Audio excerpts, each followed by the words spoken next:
Did you know there's a secret story, the one behind the bigger mystery surrounding the bargainer, the secret face hidden behind the gargantuan statue, and how all of that relates to the goddess Hylia, yet so much more when it comes to the series' lore and hidden meaning. Below the surface is a litany of secrets and clues waiting to be unearthed if we look hard enough. With each new discovery comes the rich detail, from in-game lore and history to the fascinating stories surrounding them. The narrative is one underpinned by the choices we make as the link between worlds, if you will, and the key to unlocking the mysteries and puzzles that are baked into this fascinating world we call Hyrule. The Legend of Zelda is one that embodies the freedom to craft tales personified by our unique perspectives, and today I want to share some of the more unusual and untold stories that sit outside the obvious and the typical, off the beaten path, where curiosity and imagination lead to new insights and appreciation, the real treasure that rewards those who come curious to dig a little deeper. On that note, let's dive into the details and find the hidden gems left undiscovered in the depths of Tears of the Kingdom.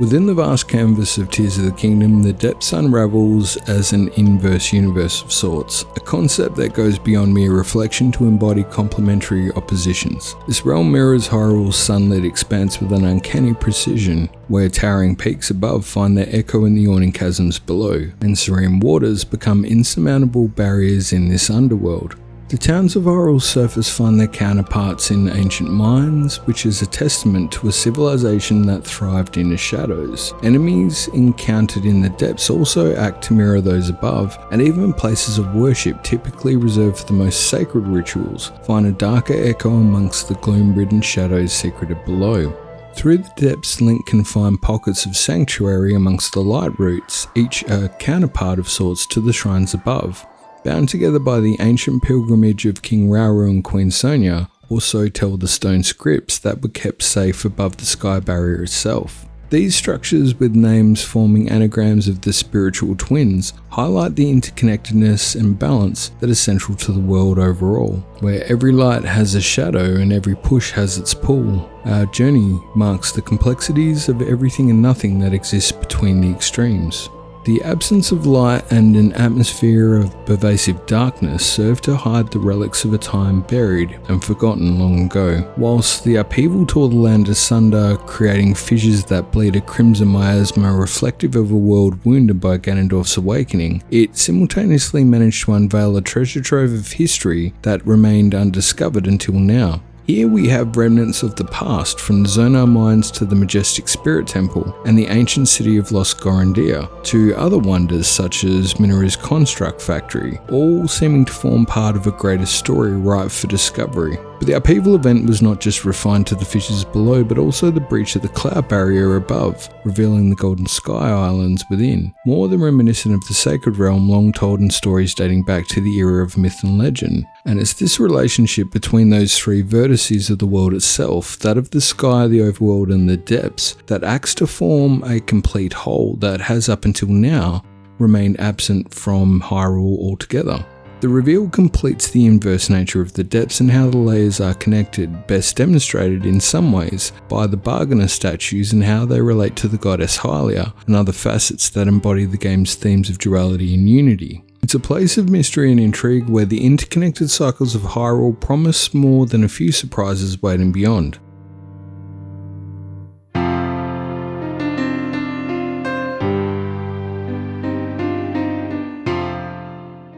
Within the shadowed enclaves of the depths, a figure known as the Bargainer commands attention, shrouded in mystery and ambiguity. The choice of name, or should I say the absence thereof, speaks volumes, suggesting a being that transcends the usual confines of identity and purpose within Zelda lore. The game files themselves contain only one reference outside the norm. The name Amos arises, which has Hebrew origins meaning carried by God. The closest Japanese translation is one I'll probably butcher, but I'll try my best. The kanji, it relates specifically to Ramaji being Amo or Emisu. It alludes to the eternal nature of the figure itself. Referred to only by its function, the bargainer's existence and indeed its dealings with the pose resonate with Faustian themes of bargaining with darker forces, which is a motif recurrent in the series mythology known with previous Zelda titles and alludes to characters such as the Poe Po Collector from Ocarina of Time and Majora's Mask, as well as Giovanni from Twilight Princess. The Po Collector in particular is arguably the closest in terms of the exchange, but again, we find this theme of duality between the collector in Ocarina, one who is indulgent in collecting the malevolent Poes of Hyrule Field, is a direct opposition to the more active role of the version we see in Majora's Mask. Here, the Po Collector is providing more useful information and is more active, enabling Link to help in certain junctures of the adventure, as well as seemingly more concerned with the nature of the spirits themselves, coming across as a protective sort in relation to the ghosts that are found in Ikana Canyon, home to the restless spirits unable to find peace. Here, the Po Collector charges Link with helping them to move beyond, and in this way, the role of the Po Collector is more aligned to the same motive we hear from the bargainer we see in Tears of the Kingdom. We compare this as a converse application with Giovanni. This is more in line with that Faustian application, where he acts as the typical example of the deal gone wrong, trapped in his golden prison, as a warning of sorts of what we could choose to consider valuable against the liberties and freedoms we take for granted. Giovanni's example is a curse brought about by his wish for wealth that can only be remedied should Link choose to find and defeat the imp Poes as a means to remedy his foolishness. Lastly, we have the example of the horn statue found in Breath of the Wild and Tears of the Kingdom. Similar in a way to Giovanni, it is an example where he's trapped in the statuesque form he's found in. We learn how firsthand that the childish posturing of the horn statue had caused the goddess to punish the creature, choosing to bargain the forces of life and power for money, an affront to the spiritual blessings to such a degree that he had not only been imprisoned but summarily banished to various recesses of the world, even to live amongst the fish for a while, where even still he admits to learning nothing other than how to bide his time, waiting for another opportunity to strike another bargain. Oh brother, this guy stinks! Ooh, how angry. In-game dialogue adds context and likely provides the answer to one mystery that many have pondered, specifically relating to the connections between the demon horn statue and the role of the bargainer, one that comes into focus during the questline A Call from the Depths. Willed by the strange request from the hylia statue in the Temple of Time, we can destroy a collection of boulders trapping a miniature iteration of the bargainer underwater, who will then thank Link before sending him on to the next sequence of events and his true form, the gargantuan bargainer found in the heart of the great abandoned central mine, which then causes the same miniature version we found above to become inert from there on in. The sequence itself implies that both the goddess Hylia's statue and the smaller version of the bargainer were merely borrowed by the true form down below, seeking to restore the eyes stolen from it, and as such, it appears the one uncovered under the Great Plateau was simply part of that quest and nothing more. But when we consider the dialogue from the Horned Devil statue, including his claim of seeking ill-begotten bargains and being moved from Matino village to being trapped with the fish underwater and finally being shifted yet again to the tunnel in Lookout Landing, it matches up with the same effigy we find here trapped underwater being used by the original golem in the depths. It's the closest answer that I can find that might help explain the relationship between the stories unfolding and why this effigy was cast underwater in the first place, and who may ultimately therefore be responsible. Joining the dots reveals this submerged effigy to be the same one that was entombed to contain the demon horn statue's soul in the time he spent submerged trading with the fishes, and thus why he became the same effigy that would go silent after it performed the role intended, because the demon horn statue's essence had been moved from this location to Lookout Landing, leaving this vessel empty overall until it would be used yet again in the future by the larger bargainer statue from the depths below as part of the Call from the Depths questline. It seems almost fitting then that the final resting place would be in a hidden cavern around Lookout Landing, where the demon horn statue would be visited only by the hero to make the one bargain that might be beneficial for his adventures in terms of saving Hyrule overall.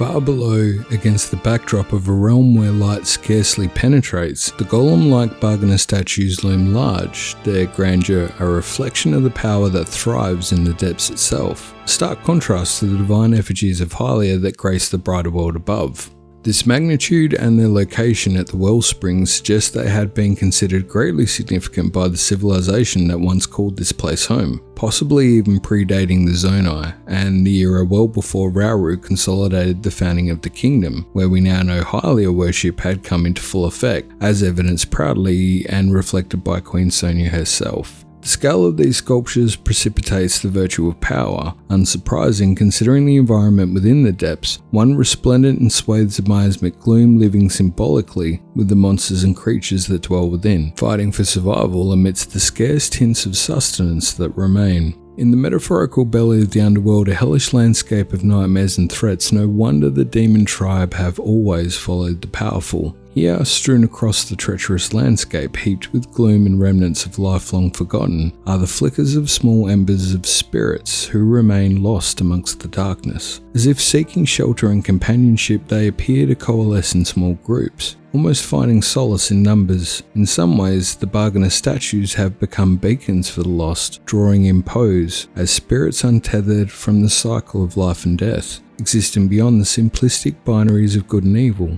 The Bargana describes Pose as pitiful beings who have lost their way home and wandered the depths of this land. Good, evil, that's the futile perspective of narrow-minded beings, for there is no such distinction in wandering spirits. And though the ends may be described as altruistic, the context and terminology of words like pitiful and narrow-minded, additional to the agnostic views of good and evil, evoke a sense of skepticism to anyone who happens by these Bargana statues. The feeling is only heightened by the physical depiction. Clandestine in the dark shadows under a hooded robe, the face itself revealing 4 eyes and what appears to be 2 noses in an expression that's alien to anything we might have seen and almost dichotomous to the angelic depiction of Hylia. The dubious nature of the Bargana is reflected also in the items offered up for trade. The primary outfits of that of Darklink and the Depth set, tending to suggest an alignment with the forces of darkness or shadow. And as the player uncovers the garb and gear iconic to Hero's past, the same items become tradable, with the Bargana alluding to the connections it has with the dead,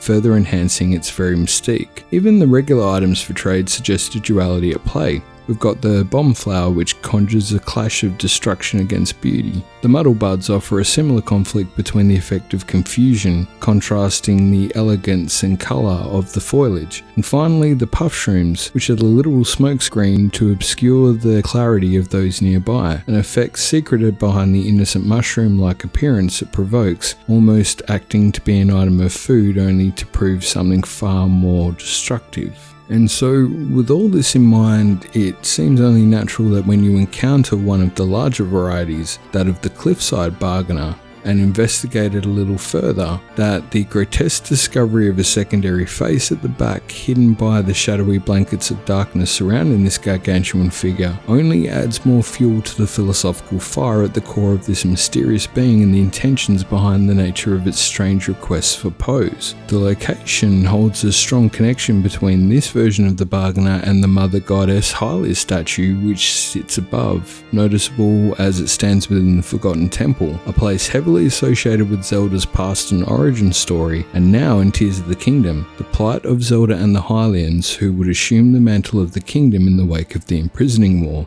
Hidden behind this statue would also be the pivotal map, the one that would allow us to locate each of the tier glyphs that would help us unlock the memories needed to understand what was happening in the ancient past, as well as what we would need to tackle the Demon King himself. What was even more disconcerting is how outwardly it appeared as though this Bargana, the Cliff Bargana statue, was facing north, looking at nothing in particular, monstrous only so much in terms of its form and size than anything else. But now here, when we consider this other face, the jewel face sitting at its back, we can easily understand how this particular version is looking in the direction of its counterpart, the Mother Goddess Hylia statue above, pivotal in terms of the connection between the two of them. The shape of the face itself and whether it is or isn't an intentional design is of course debatable, so I'll leave it up to your interpretation as to what you think is there. Personally, I had a very immediate reaction, noticing an almost pig-like snout and harsh features brought about and conjured thoughts of Dark Beast Ganon. It's a transformation we've seen in past games, but oddly enough is one that's absent from the Ganondorf we see in Tears of the Kingdom. So at this point in my discovery and research, I wondered if perhaps this being was the true counter to Hylia. Could the bargainer be the source behind the backstory missing from Skyward Sword? After all, there had to be a reason behind Demise's hatred of the gods that fueled his rage and malice. Skyward Sword's introduction suggested more depth and story to the events that brought about the game's introduction in general, something that was begging to be told in a future title. So with this in mind, it was time to dig a little deeper through the mines and see what we could discover in terms of the devil in the detail.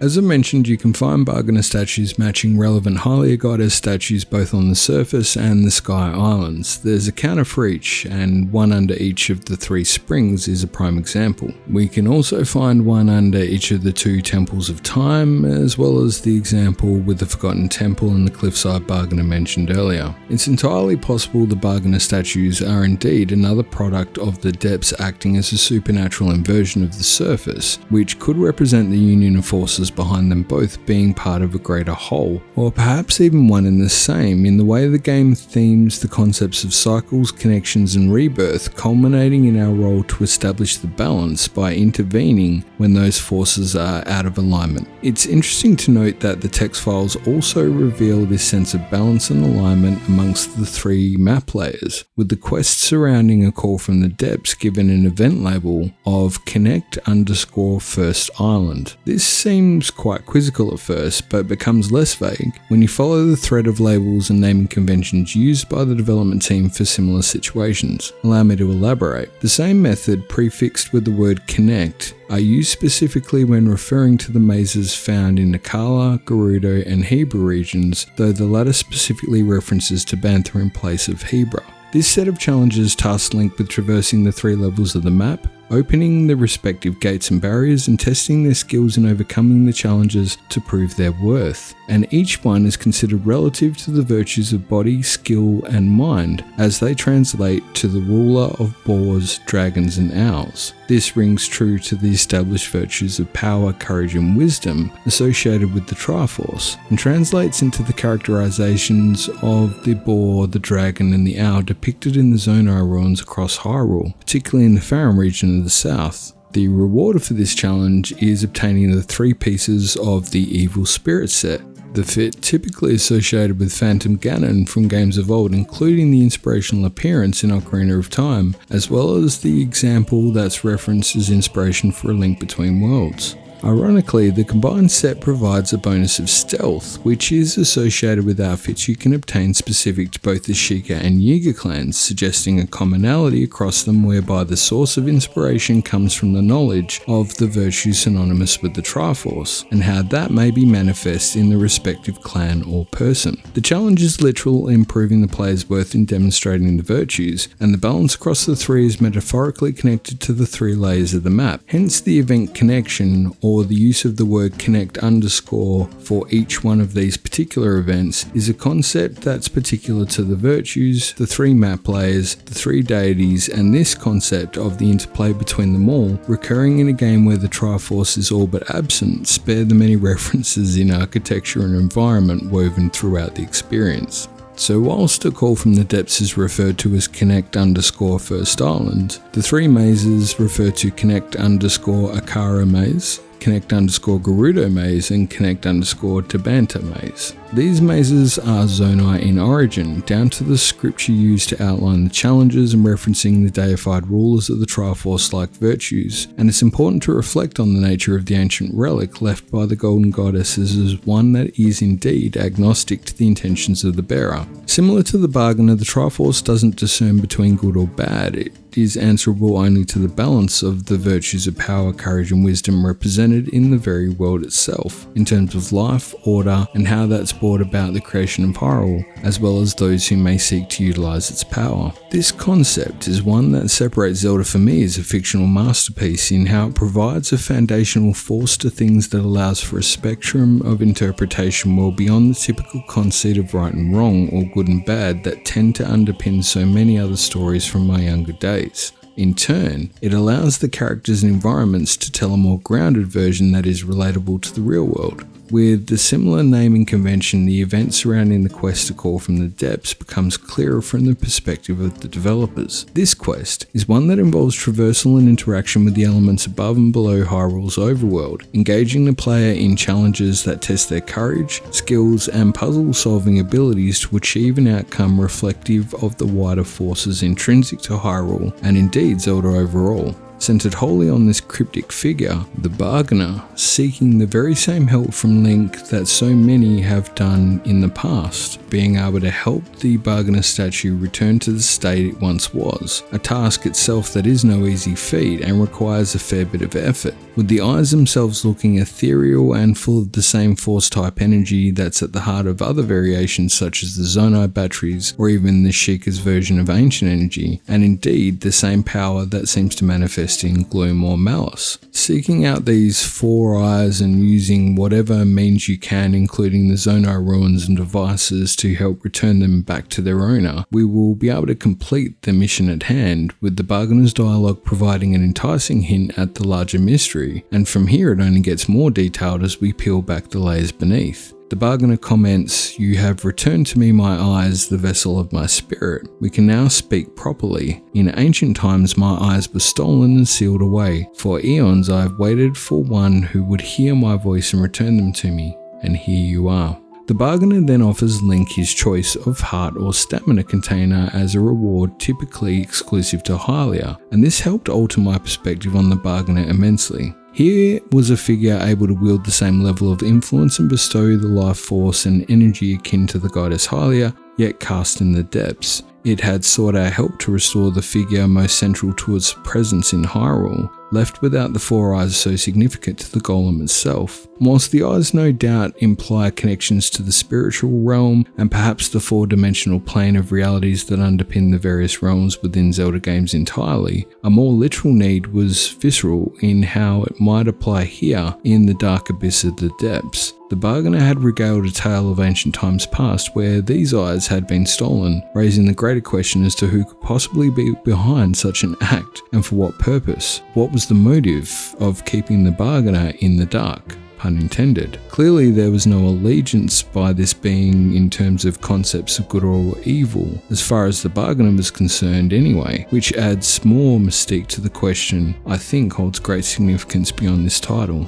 It's also worth noting that a similar quest comes from the Mother Goddess statue I mentioned earlier, found heaped over on the floor in the Forgotten Temple, requiring Link to aid the effigies located at the Springs of Power, Wisdom and Courage to gather the strength required to rectify her place in former glory within that temple. Once more, the player is rewarded with the gratitude of the goddess, though the reward is slightly different, with a sword one would find particularly interesting considering its relationship to Zelda's origin story and the story relating to the Master Sword itself. I can't help but feel the very nature of these events and the similarities are beyond compare, implying the same connection in how both figures represent immense power and mystique, yet remain culpable to the whims of those inhabiting the land itself and their treatment of the gods in terms of the effigies or these statues or beings. We see both divine depictions, Hylia and the Bargainer, are both subject to an influence that requires you to intervene to provide aid, and this brings into play the next point of reference. How does real-world mythology and influence factor into our view of the Bargainer, and how we might reference that against the deity we know as Hylia?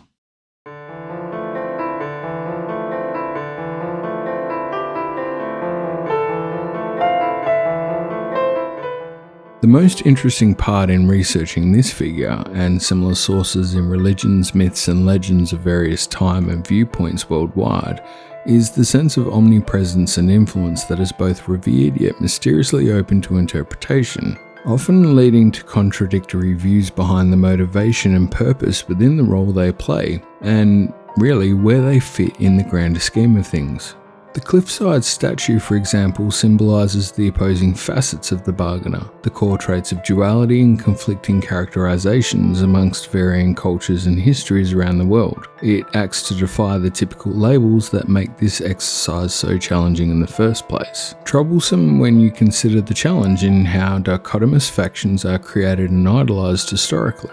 The dilemma of how to interpret duality deified is a contradictory exercise to begin with, and the forces acting to each end they embody are likely more recognisable in terms of action and consequence, which makes the bargainer label one most befitting when we consider the nature of death itself. You see, forces move through the world transitioning from one state to another, from one plane to the next, whilst always changing. The underlying energy remains, thus the cycle continues unabated, infinite, and endless. So too are the concepts of time and space, so it makes sense that the energy at play across these planes is just as primal, unable to be rallied into one category over another, much like how poes are bound to neither concern of good nor evil. At this stage of the cycle, they are but spirits seeking to move beyond this plane from one to another. Transient forces moving across time and space, and as such, just as universally defined as those same principles. Time is a dimension relative only to beginning and end, and space, well, that exists within the extremes of where it starts and finishes, or so are the borders that define our perception of both. A bargain by nature can be beneficial or the source of regret, coming down to what's at stake and the outcome it achieves from the perspective of the incumbent. In that way, it's always going to be personal, and the simplest application is the bargain we all make someday with death itself. It could be debated that when our time comes, there is no bargain to be had, though the terms we meet it on could be something that varies wildly. From those who may welcome the next step in their journey on another plane of existence, to others who may fail to comprehend the engagement at all, who might struggle to progress through the stages of grief in order to find acceptance and therefore move on. And this in turn could be the experience reflected by the same pose we find strewn across the depths. Perhaps akin to the stages of grief so often associated with the nature of loss, could pose come about from the inability to accept the loss of oneself, lingering in the void between hoping for a bargain of a way out of the inevitable fate already decided. Perhaps even more so in denial, they are lost and bound to something that's no longer possible. Their writhing restlessness is the sense of confusion from being unable to move either forward or back, or anywhere. They comprise the same souls that are sought by the bargainer and characterized by the protective guardianship of the Poe collector from Majora's Mask referenced earlier. Both recognize these spirits are lost in anguish and feel compelled to help them move on to the next stage, whatever that may be. From this viewpoint, I can't help but feel a kinship to the empathy on display for the scared, lost souls who remain alone in the dark. By that definition, their role is one of mercy and kindness, somewhat at odds with first impressions and judgments, and therein a perfect fit for a Zelda game if ever I saw one. Worldwide, there are numerous reference points and examples ranging from Buddhist to Hindu origins and so many more, all threading back to similar defining traits we see in the depiction of the bargainer. And whilst they're all insightful in so many ways, brevity provides exploration of just one, and for me at this point in time the most relevant was the figure of Janus. Originating from Roman mythology and a character hard to narrow down to one interpretation amongst many, Janus is probably best surmised in the nature of duality itself, which is on point as far as Zelda games go, but also the meta role underlying the character and representation within the series, particularly the involvement of the bargainer in terms of Tears of the Kingdom storyline. Janus is described as a god of many things, one of beginnings, gates, transitions, time, choices, duality, doorways, passages, and endings, residing at the limits of Earth itself, the metaphysical extremity of Heaven's Gate. And whilst there are other definitions and determinations about, one from Britannica seems to ring true here, in relation to Janus's role in relation to the conceits of travelling, trading, and shipping. Intrinsic to the concepts of beginnings and journeys, including the month of January as it pertains to the beginning of the calendar, Janus is afforded that rare elasticity in spiritual terms of also being considered important when it comes to things like endings, just as much as the journey itself, often connected to gateways of change where one cycle gives way to a new beginning, like the cessation of war and the beginning of peace. That universality applies to cycles and leads to one interpretation of Janus in the culmination of the very nature of chaos incarnate. Although he lacks the typical Greek equivalent, as in a direct god, the name Janus may find its connection in the origins of the name itself, referring here to the Greek term Genesis, as it refers to a new beginning or rebirth, something that might sound familiar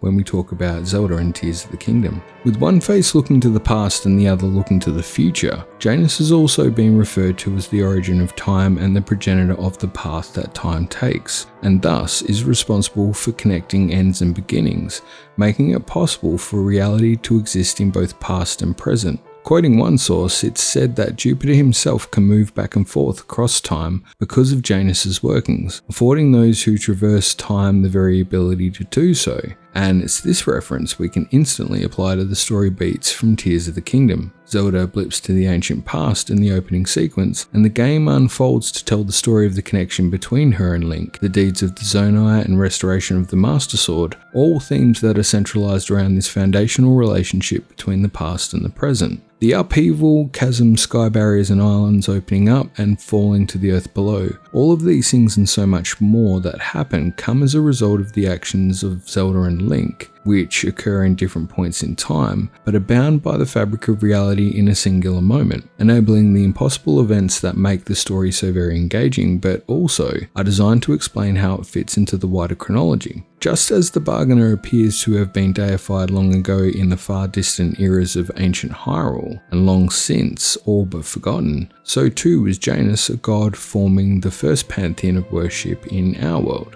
A primal titan of divinity, so to speak, and one who would lose relevance in the wake of progress, changes, and the natural developments that come with time and civilized culture. Within Zelda, perhaps the gods of old remain tied to their roles within that universe, even if their deeds were to go unseen. Take the surface, where spirit guardians such as the great fairies lament the days of devout worship, which begs the question as to what happens to similar beings on the surface when all memory is gone and their time fades to the blackness. The Bargainer, naturally anchored to the cycle of life itself, remains servant to the gates of the heavens and the path between the realms of time and space, but the same cannot be said for others. The example of the great leviathans and guardian spirits of old come to mind, as relics of an ancient past long forgotten. Could this simply be another sad tale that belies the mature theme so typical of Zelda as a series? We've seen this before in examples of the Great Deku Tree in Ocarina of Time undergoing a cycle of birth, death and rebirth within the same title. But what else could that mean for other spirit deities of the series? What becomes of the windfish when dreams are long forgotten? The depths contained within it reaches that remain to echo the great ones above and below,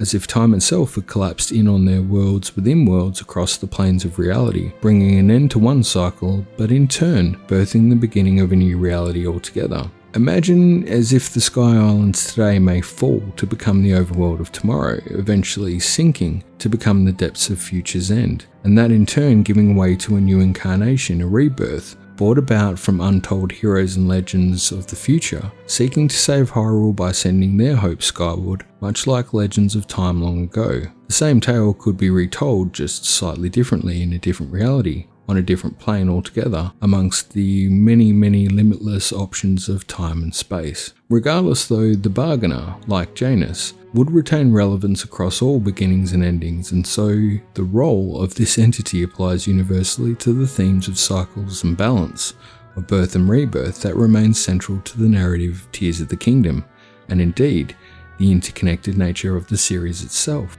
But Janus is more than that. He's like the Swiss Army knife of gods, with references and a few other choice examples relative to the Bargainer and indeed other facets within Zelda and Tears of the Kingdom. Some of the more notable examples include finance as the minter of coins. Janus ironically has application arising from his duality, with faces looking in opposite directions, as something that reinforces the context of trade and bargaining, and this certainly has application when we consider the Bargainer and the role he plays. In the discipline of science, there's a reference to the Janus particle, one which can represent both beneficial and toxic effects, which is easily translatable in association when we consider the Bargainer in the context of the gloom-laden depths it resides. It allows a benefit to the souls that need to transition, however, it exists in the underworld where there is definitely toxic effects that are related to the miasma and the gloom within. Then we can move beyond that to other disciplines, ones more structured such as programming and process. For the nerds out there like myself who appreciate mathematical and technical applications, Janus is a name that is used quite often in terms of programming. Two relevant examples are concurrent constraint and time reversible languages, reflecting the duality of the name in terms of practical sequencing and problem solving. The last one is more than curious in how it performs the deterministic computations in both forward and backward directions.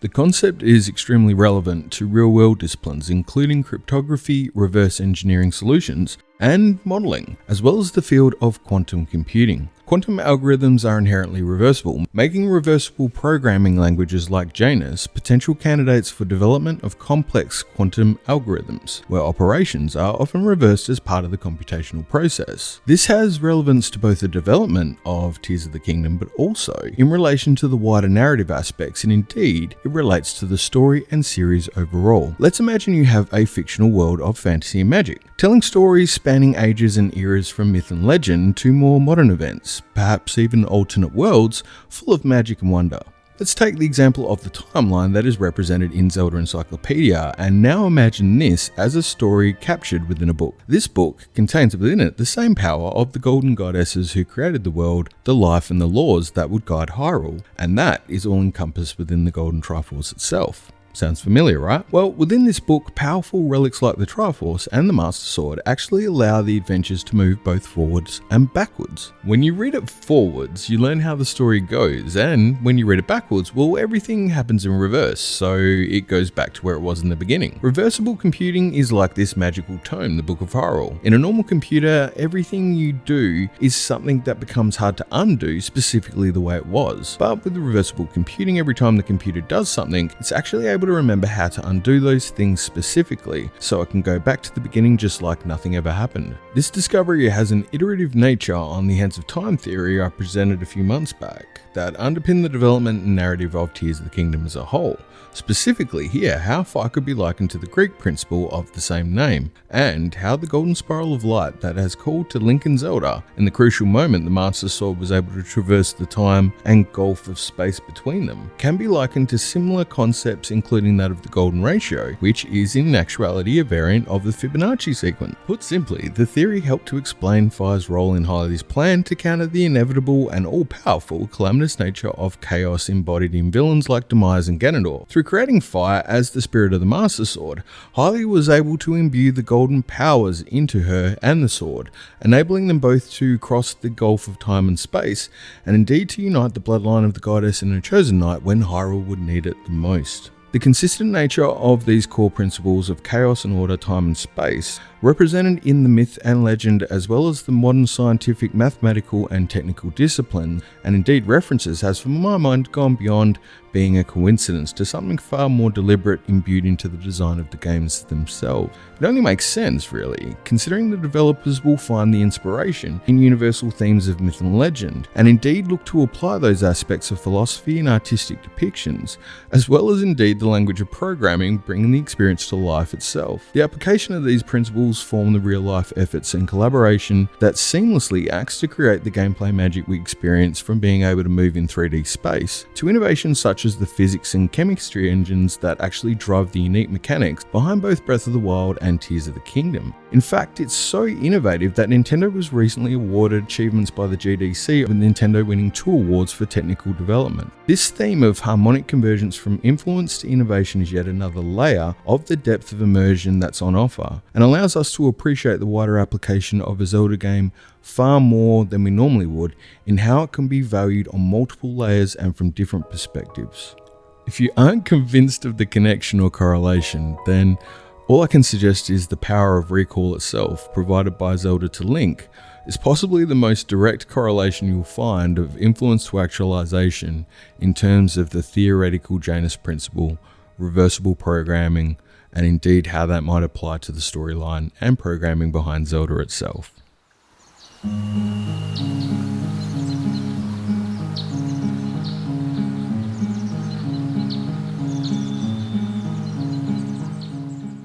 If the bargainer does indeed embody the influence of those concepts found in the various meanings of Janus, or determinations particular as to how they relate to time, both past and present, as well as the connections between worlds that is so important to this story, could it also be evidenced in the relationship of the series itself, in how it is a game with an extensive history and a whole world of people from developers to fans who also have one eye on the past and another on the present, all focused around this singular piece of interactive fiction and what it could mean for the future as well. The bargainer in some ways could represent us all to that extent, and as such, this odd character with no specific name, an odd face and cryptic nature, with whom I initially met with skepticism, has reminded me again of a core learning in Zelda that holds true amongst the many games of generations young and old, which is not to jump to conclusions or judgment and simply translate something into the binary perceptions of good and evil, especially when basing that on the obvious appearance that could lead you astray in general.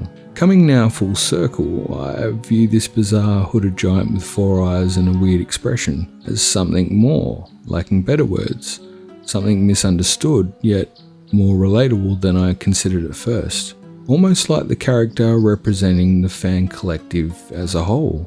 in how we are sometimes the odd ones out. We feel forgotten, maybe we're odd looking or unusual, maybe we're a little off-putting to most. Sometimes we're the loner in the dark, and other times we're the person who is often misjudged by others who know very little about the things they criticize. In this light though, the bargainer could mean so much more than first impressions suggest. With relevance to the multifaceted appeal of the series and universal language that seems to unite people across the world regardless of their differences and points of reference. Maybe it's an all-encompassing characterization of Zelda in terms of its history and its future, with everything else in between. There was so much more I discovered along the way, and whilst I would love to go on forever about these factors and references in-game and out, I hope this gives you enough to provide a different spin, and as usual I'm keen to hear your own take on this mysterious figure and the role it plays in Tears of the Kingdom. Do you think it hides dark intentions or something else entirely? Better yet, do you think it might make a return in future titles? Thank you for watching, and as always, I hope you enjoyed the video and the views on offer. This was actually intended to be an interim video, with 3 others I've already scripted in the works taking far longer than expected. As of recording though, it looks like I've managed to again blow that out to an hour, so I find myself once again apologetic for the delays in getting these videos out. Yet, I have to also be thankful for the endless support and inspiration I get from you all. It remains the driving factor behind why I do what I do with this channel, and means the world on so many long nights spent researching and compiling the love that I have for this series into something that I can share with like-minded fans. I can't tell you how much material I've got to cover in terms of lore, discoveries and secrets that I personally feel represent a connected and beautifully crafted series, with Tears of the Kingdom acting to achieve so much more in terms of story overall, and how this is truly one connected endeavour carefully planned and executed, with answers for those who seek them out entirely. The answers for me are there in my experience, and I'm looking forward to covering those discoveries and stories in future, with literally no end in sight, scary to say. I think there's enough here in Tears of the Kingdom alone to keep me well and truly busy till the next game comes out, so if you enjoy these unique takes that are passionately researched and considered, then you're in the right place. If you can't tell, I really love this series, and it means so much more to me than just a game. It's about everything it stands for and how it relates to us on a personal level, how it connects us from places across the globe with people sharing the same passion for creativity and adventure across generations and borders that so typically act to keep us apart. I think there's something magical about how this one thing, this legend and the world it represents, brings us together under a common banner, and I'm humbled and privileged to contribute whatever small amount of positivity I can to that shared experience. Once again, thank you all so much for helping me to achieve that goal. As always, please be good to yourselves and keep being amazing, because you are. We'll see you next time here on Gamesmiths.